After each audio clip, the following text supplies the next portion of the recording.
This year, almost 240 million Americans were eligible to vote in the 2020 presidential election, according to an article published by Town & Country on November 7th of this year.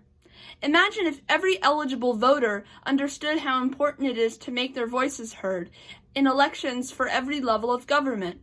We could truly create substantial change in our society if that were the case. There has been an unfortunate lag in voter turnout in the U.S. for quite some time. In fact, the U.S. falls behind most first world countries in voter turnout.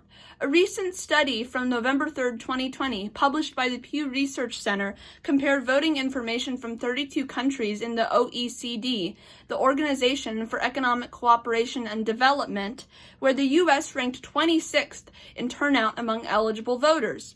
The highest turnout rates came from Belgium with 87% and Sweden with 80%.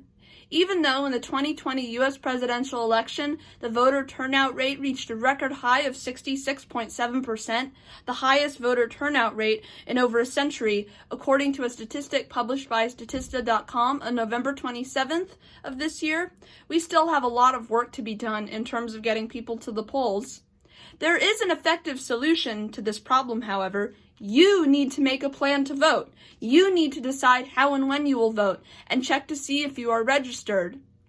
On October 13th, 2020, Elaine Ayala of San Antonio Express News said that she plans to vote early. Today, in fact, the first day of early voting. I can't wait any longer. If we all shared the same level of enthusiasm and motivation to vote as Ayala does, we could truly make great change. If you get out to the polls and make your voice heard, your candidate of choice, whether it's in the local, state, or national elections, might win. If you don't get out and vote for who you want to see in a position of power, you run the risk of getting someone like this in office. And you don't want someone like that, now do you? Now more than ever, many people believe that women should have the same rights and opportunities as men, and that women can do everything a man can. If we truly understood how important our vote is and how it matters who the president is, we could have had our first female president, former First Lady and Secretary of State Hillary Clinton.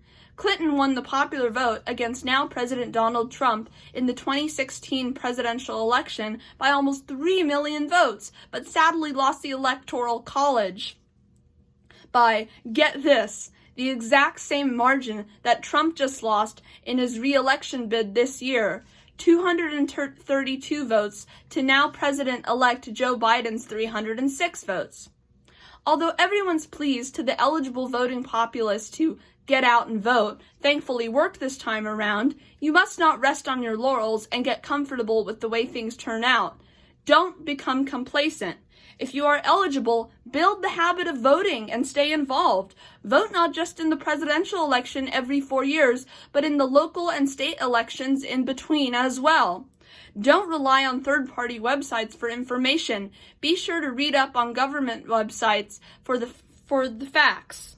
Keep an open mind and open ears, and listen and stay informed on the issues that matter. Vote!